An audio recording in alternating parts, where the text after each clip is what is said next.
Hey, welcome back to Livin MN Outdoors. I'm Daniel, and thanks for tuning in to this week's ice and fishing report.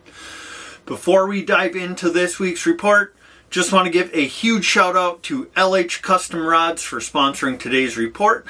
And if you use any of the guides or resorts mentioned in today's report, please let them know you saw them on Livin MN Outdoors. And with that being said, let's dive right into this week's fishing report. All right, we're going to start up on Leech Lake out of Traders Bay, Acorn Hill Resort. That's where we are going to be from January 1st to the 4th. As far as ice conditions go, they have 16 inches plus of ice. And as far as their vehicle and wheelhouse restrictions, they are going to be allowing half tons pulling tandem axle wheelhouses and 3/4 tons pulling single axle wheelhouses.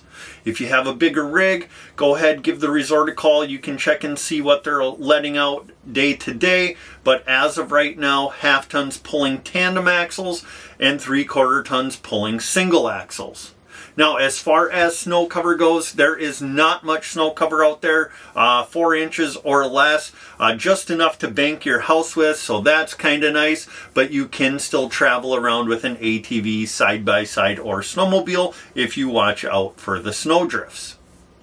Now, as far as the fishing goes, the walleye bite has been pretty decent, especially late in the evening and overnight.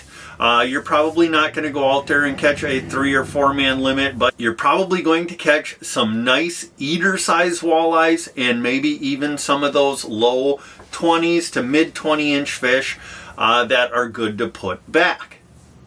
Now, best ways to catch those, a plain red or pink hook tipped with a shiner, a small sucker, or a big fathead is working. Otherwise, jigging a more natural color or a glow white or glow pink spoon is working as well. Tip that with a minnow head and you're probably going to have some success. Now, as far as the perch bite goes, small jigging spoons tipped with a minnow head or a couple of waxworms. You can use a small 5mm tungsten jig tipped with some Eurolarva or waxworm as well. And then a small plain red hook tipped with a fathead or a rainbow is working well for the perch.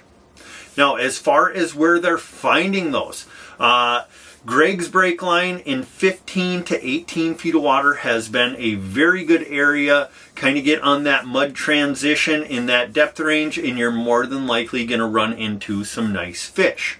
Now, another good area to look is over on Tim's Hole. You're going to probably have to do a little more sorting, but the action is hot and heavy in 10 to 12 foot over there on the weed lines. Now, as far as their road system right now, they do have a crack out by Stony Point.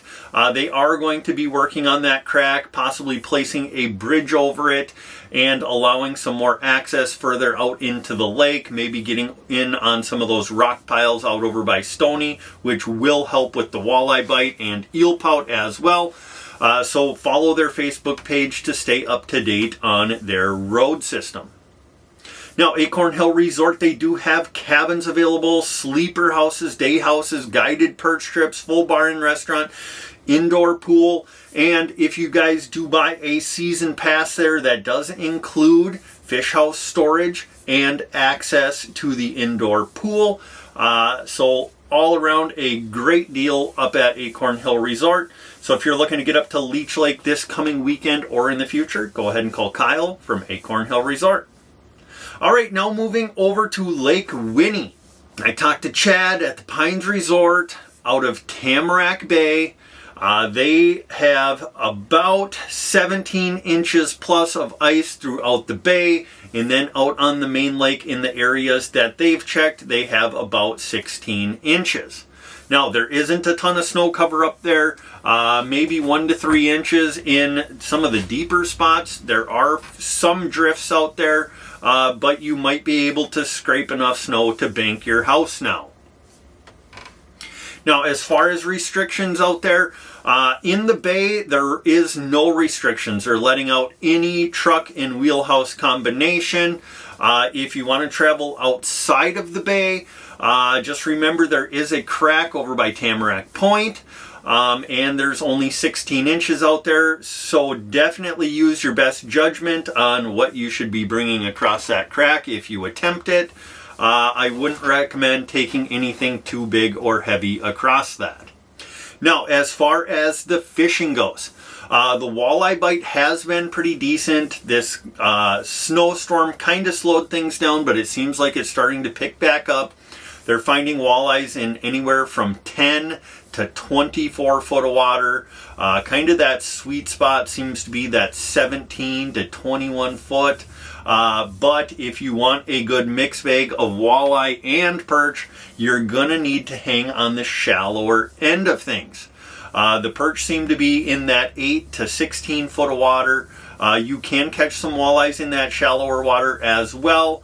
And if you want more action throughout the day, the shallow water is the place to be. Now, as far as structure to look for, that 8 to 10 foot of water on the weed lines is a good bet for perch right now. There are some walleyes mixed in. That 13 to 17 foot of water on the sand flats is a good bet for both jumbo perch and walleyes. And then if you're primarily looking for walleye and eel pout, that 17 to 24 foot of water, kind of in the basin of the bay, I would call it, where there's some mud, or on the bottom edges of the humps are holding quite a few nice walleyes right now. As far as the walleyes go, late in the evening and after dark on a plain red or pink hook, put a shiner, a small sucker minnow, a big fat head down. That is going to be your best bet. And then jigging silver and blue, silver and green, with it getting darker now with the snow cover, maybe some glow white or pink too mixed in. And then as far as the perch bite goes, a small number 4 red or pink hook tipped with a fat head or a rainbow is working well for them. Then jigging small buckshot spoons tipped with a minnow head or some waxworms will work on the perch as well. Now, as far as the panfish bite goes, they are still catching some really nice panfish. It is limited to kind of a specific area, and I'm not going to give out too many details on that. But if you stop in up at the Pines Resort, he will direct you in the right direction. But 5 to 10 foot of water on the sand weed mix. Use a small tungsten jig with a waxworm, euro larva, or a small plain hook with a crappie minnow will work for those. Now, the Pines Resort, they do have some cabin availability left this weekend and throughout the remainder of the year. They have day houses, spear houses, full bar and restaurant, live bait, heated fish cleaning shack, and basically anything else you could ask for to make a fishing trip a success. So, if you're looking to get up to Lake Winnie this coming weekend or in the future, go ahead and call Chad from the Pines Resort. Now, if you're looking to book a sleeper house out on Lake Winnie, Scott from zupsguideservice, he has 5 amazing houses out on the ice. I believe they all have direct TV, stove, oven, basically anything you need for comfort out on the lake. He has been set up on some really good walleye and perch action out there. He does have a few weekend available spots left, with more weekday availability. So if you want to get in on one of those awesome houses, go ahead and give Scott a call from zupsguideservice. All right, now moving down to Mille Lacs Lake. Starting up on the north end, they have 12 plus inches of ice. They're starting to extend out to some of them closer mud flats. I do know that the bite has been pretty decent on the second break up there. Primarily for walleye and perch, and then out on the mud flat they're getting some really nice perch and walleyes as well. Now with the walleyes, there are a ton of little walleyes up there right now. The big ones are kind of few and far between, but if you put in some time you will catch some nice fish as well.